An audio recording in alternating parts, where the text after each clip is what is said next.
Welcome back, my fellow agents.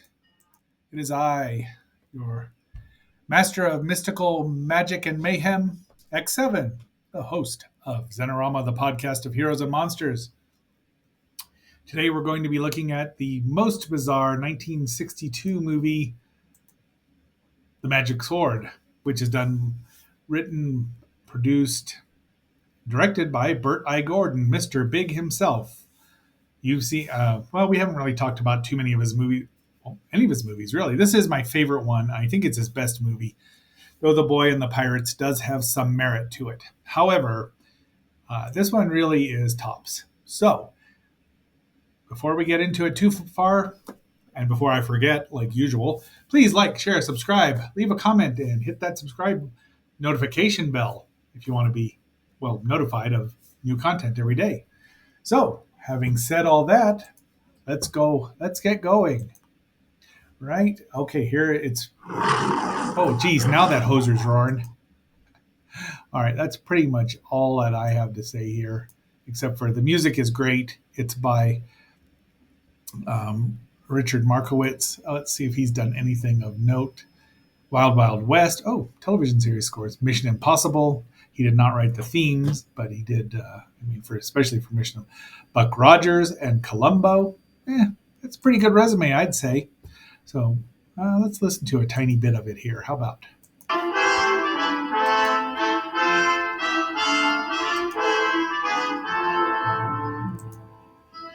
There it's starring Basil Rathbone, of course, the one who was the best fencer in Hollywood, and of course the original, well, maybe not the original, but one of the very first Sherlock Holmes, and Estelle Winwood, who has been in many movies and shows. We should probably have the Perry Mason sting on here at some point.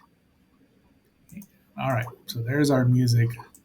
We're not going to hear any more from that until for quite a while. I should probably, let's get to right to, there we go. All right. Gary Lockwood has been in many things. Oops. As well, I say many things, many movies and shows. Perry Mason, of course, as two people, Davy Carroll and Young Policeman. Let's see, anything happened at the World's Fair. Combat Kitten with a Whip, minor role, uncredited. 2001, A Space Odyssey as Dr. Frank Poole. I really should watch that again. Earth 2, just looking at his Mission Impossible. Banachek, $6 Million Man, etc. So, and Anne Helm is, of course, the Lady Love Princess Helene, pardon me. See, she's 86 years old. Good for her. Select filmography. Oh, lots of Wagon Train and Gunsmoke. It doesn't even have, that's just television. And then we go on to see that Jack Coslin, who was in many Burt I. Gordon movies, Mila Nurmi, we will all know as Vampira, as the Hag. She's also the sorceress. I love that Ross Wheat is the dragon trainer. I just like it when they throw stuff in like that. All right, and of course, Mr. Big himself. These are the twins here. Nick Bontempi and Paul Bontempi as left Siamese twin and right Siamese twin. Pretty sure they weren't real Siamese twins, but I don't know. But they talk in unison, so there's a lot of humor in this movie. It's very bizarre. It's this and Jack the Giant Killer, which was released the next year, and we've done a story about that. It's just, they're two of the most bizarre children's movies ever made, or kiddie matinee movies, whatever you want to call them. They're just weird. There's Estelle as Sybil, who is not the greatest sorceress, but she's pretty talented overall. But they're old, both her and, there's Gary Lockwood as Sir George, who's being a peeping Tom, looking in the magic pool with the king, and then there's the dancing women and the king. Then he finally focuses on Elaine, who's been swimming in the nude. So I mean, they weren't. This was an all family movie, but I would assume that no people over 30 probably watched it at the time. It was a drive-in or a kiddie matinee. That's where I saw it in the 70s here in Fossil Bed. And I'll tell you what, it is a memorable movie because I didn't see the movie again for several years. I mean, probably a decade and a half or two, maybe. And I remembered a lot of it, a lot more than you'd think. There's a Mila Nurmi right there as the sorceress, and we'll see her in a bit with a big old ugly mask on. Why would you cover that face up? The doors open automatically, or George knows a little bit of magic himself. How could you live around a sorceress and not pick up some magic? He wants to go rescue her because he knows something's happened. And there he is, both Sir Guy of Gisborne. Oh, that is Sir Guy of Gisborne. He does not get defense in this. And they probably spent most of their money getting him, but they did this movie looks great. Especially, there's a Blu Ray out by Kino Lorber, which is now out of print and expensive, sadly. But this print is probably the United Artists one, or the MGM one, obviously. That looks better than the Alpha Video one, which didn't look horrible, but Alpha Video was missing about 3 minutes. Runs 80 minutes. The movie itself was released in February 22nd, 1982, and runs 80 minutes. We're going to try to get this done faster than 80 minutes, but you know me. And there's our villain. That's the king, played by Merritt Stone. And our villain is, where'd he go? Sir Branton. Oh, Liam Sullivan, who you will know as Parman, the arrogant and cruel telekinetic alien in the Star Trek episode Plato's Stepchildren. And just many, many other things. Well, actually not. He was in That Darn Cat, which I've seen once many years ago and don't remember. Adam 12, The Secret Storm, Little House on the Prairie. Oh, and I say he was in many things. He wasn't in that many things. But he's good here. He's a sleaze and kind of get the feeling of it right away. He looks like a Sir Guy of Gisborne, and I'm relatively sure that was not an accident. And here's Sibel turning into a panther, or probably a mountain lion dyed black, as you will see later on. So remember, everything you see in the first act is going to show up again in the third act. Sixth act? There aren't six acts. So she doesn't want her son, her stepson, her adopted son, not a stepson, that she's raised since a baby because his royal parents died of the plague. But she doesn't tell him anything more than that. But she's got gifts for his 21st birthday. He's only 20. But she decides to cheer him up by showing him all this stuff, the sword, the 6 knights that can accompany him so he can do great things. And he's like, well, I want to go rescue the woman I love, after just perping on her for a while. Well, spying on her. I guess it was a different time in the 12th century or so.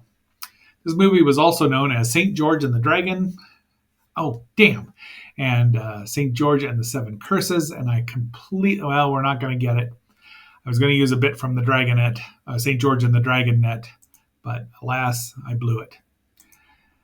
Just so we can hear it. It's loosely based on the medieval legend of St. George and the Dragon, which,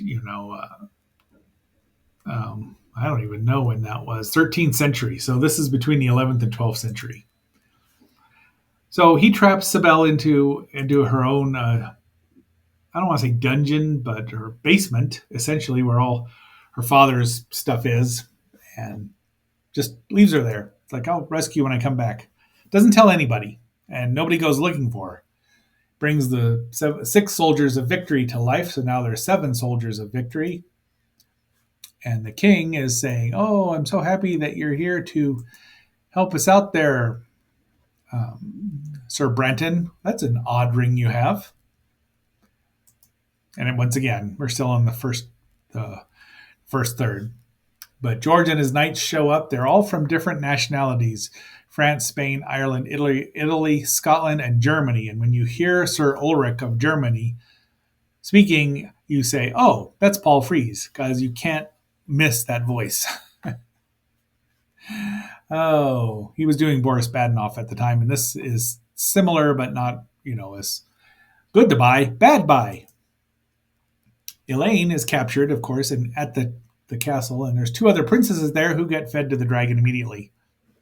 Anne Graves is Princess Laura.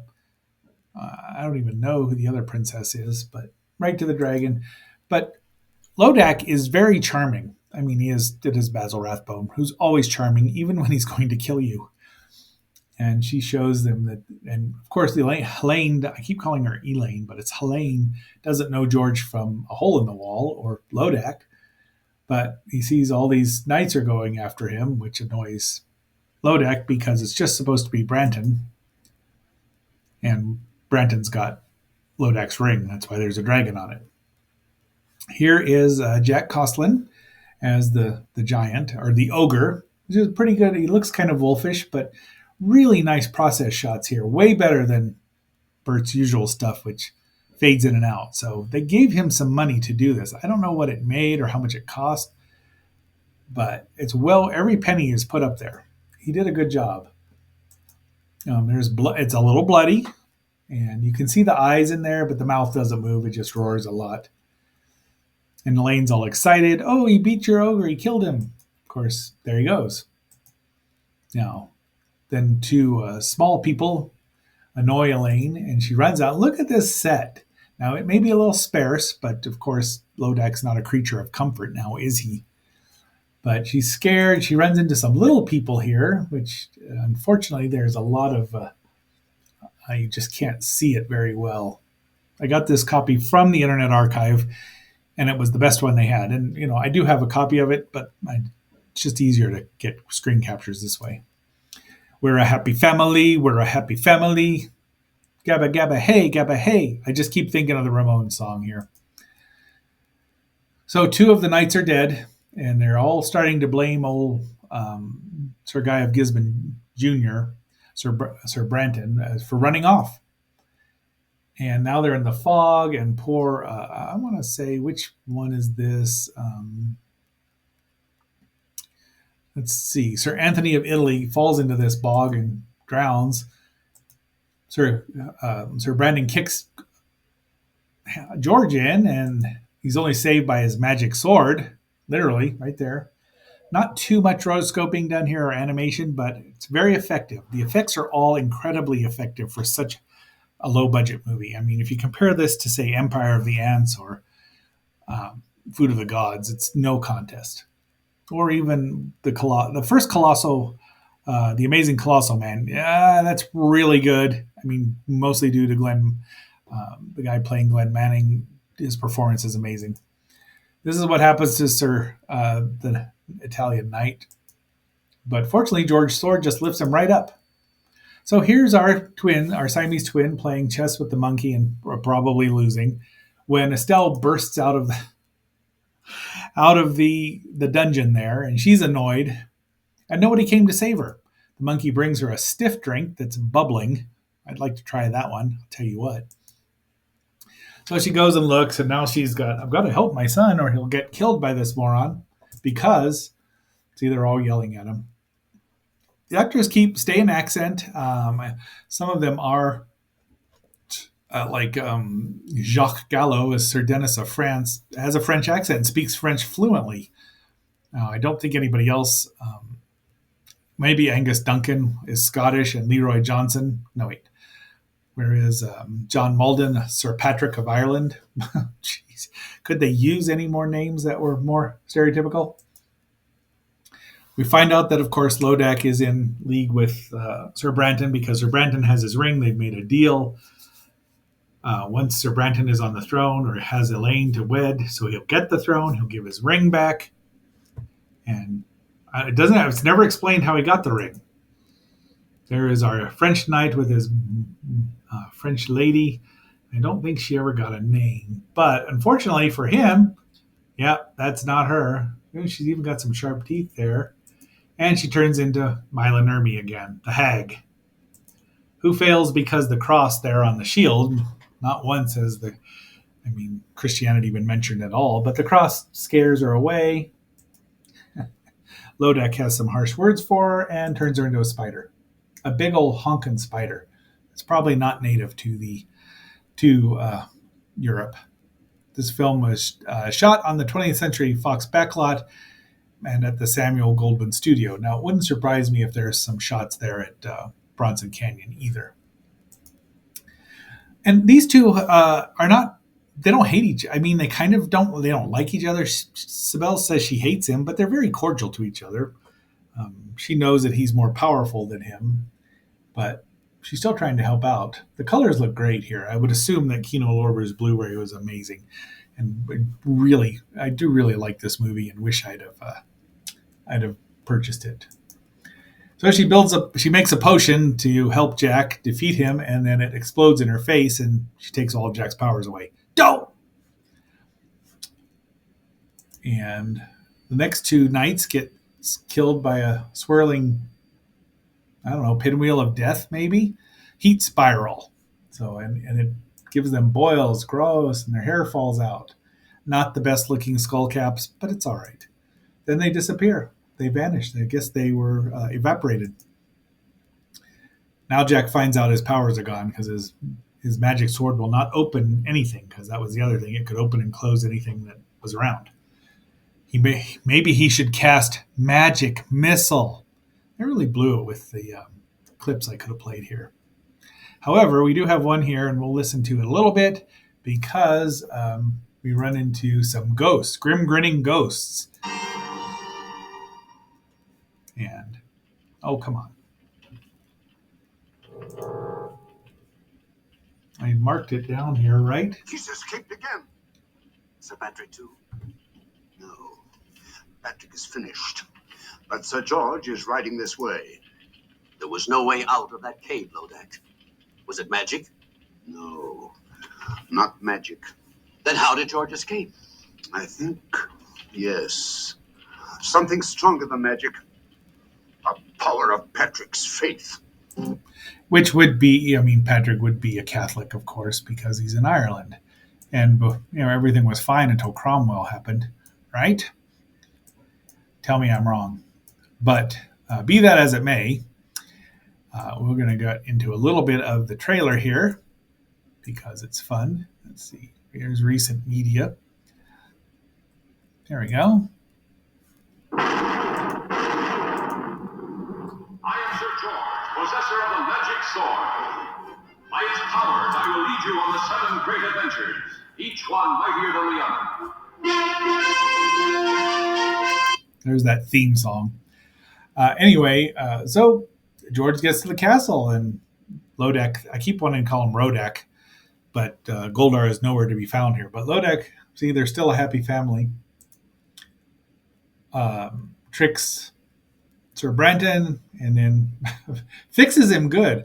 So we don't get a sword fight between Sir Brenton and George, which is weird. This movie is set up so weirdly, and with you don't get what you think you're going to get. Together we will go where no man has ever gone, into the land of terror itself, where the Superman of evil is king.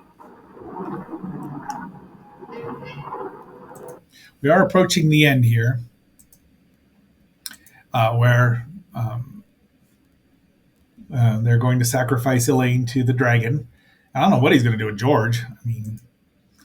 But unfortunately, one of the happy family drops the thing. Let heaven lack, demons of shame, let on the rack. And Hollywood waited until now to tell. So little people get out, they race over carrying the magic sword to George, and they're super strong because then they climb up. Look at these process shots. If you're looking for the matte line, you can see it, but it's really well done. Bert could have been something. The magic sword. So there's Lodak. The princess is about to be barbecued by the dragon.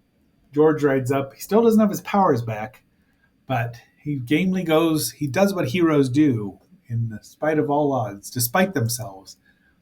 The dragon here is a large prop, a full-size prop. I don't know who made it. It doesn't say.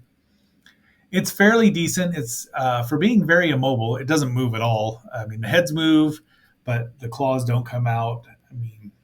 you can't help but notice the similarities to this and, well, Gorgo for one thing with the ears, but Harryhausen's dragon from the Seventh Voyage of Sinbad, which they were all copying to try to make some money.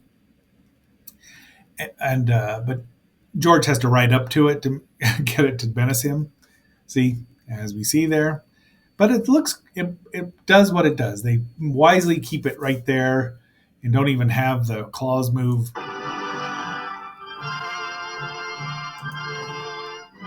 right, well, I skipped ahead, so you'll have to watch the trailer at the end of the show. Anyway, the dragon looks good. The eyes move, the mouths open and close a bit. It drools.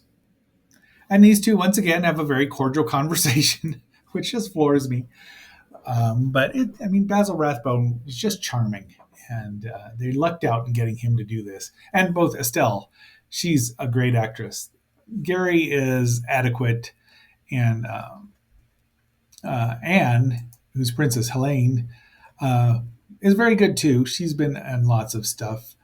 Rawhide, Perry Mason. I really need to cue that up. Many, many television shows. I don't know how many. Doesn't even have her complete filmography listed. But she does a good job. The two leads are these two, really, not Sir George and his princess. But Sybil figures out how to give George his powers back, and that's all she wrote for the dragon. And you know me, I love dragons. I don't like seeing them killed. This is Lodak's fault, but he kills her, and Sybil takes the ring. So now she has got all of Lodak's powers. The dragon's dead.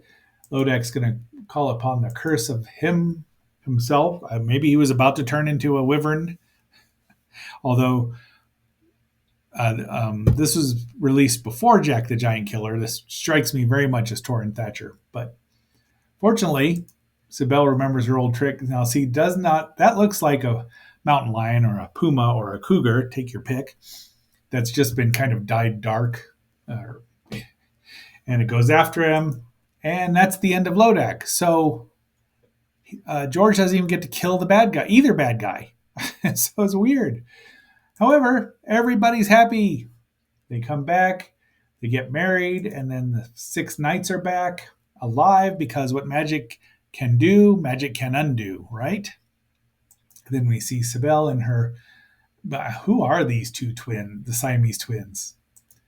But she's pointing to the ring. She's like, oh, yeah. But, well, is it a curse string? Maybe she'll go turn evil. But there was never a sequel. I'd have paid cash money to see a team up of Jack the Giant Killer and St. George here. That would have been fun. That could have been a fun movie. Maybe I'll write it. And that's the end. There is our our fantasy movie here. It's one I've always enjoyed, and I enjoy even more every time I watch it. It's just unassuming. It's non-pretentious. It's just setting out to tell you a good story. The effects are surprisingly effective considering what Bird-Eye Gordon has unleashed upon the screen in the past. Once again, I do think this is his best movie, with The Amazing Colossal Man as a close second, and maybe The Boy and the Giants as a third. I haven't seen that one in a while, so we might get around to reviewing it. But until our next assignment, agents, this is X7 signing off, and always remember, keep that magic ring where you can see it, because you never know who's after it.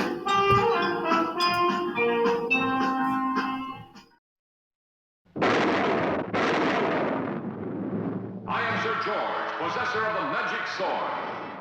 By its powers, I will lead you on the 7 great adventures, each one mightier than the other.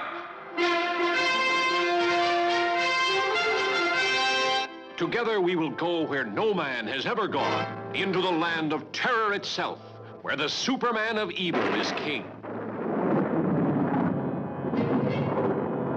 Let no man face my 7 curses and reach the dragon's lair.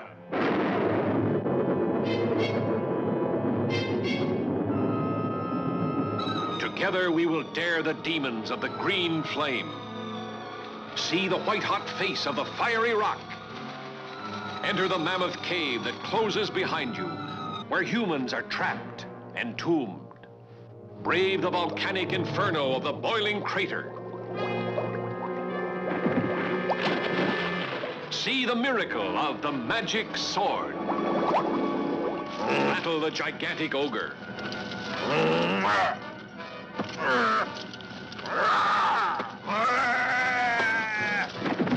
Gaze into the magic pool. See the enchanted beauty, enslaved by the master of the black arts. Meet Sybil, the weirdest witch who ever brewed up a cauldron of spells. I wonder what Sybil's cooking up.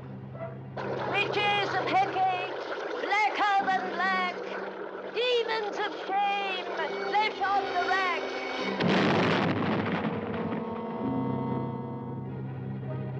See the attempted rescue from the sorcerer's castle. See the terrors of the dungeon torture chamber. See the terrifying fate of the shrunken people, cast under an evil spell by Lodak, greatest magician of them all. See the two-headed dragon of Lodak that no mortal ever faced and lived. You'll be thrilled to the hilt by the magic sword, none like it since the world began. A 2,000-year-old legend Hollywood waited until now to tell. The magic sword.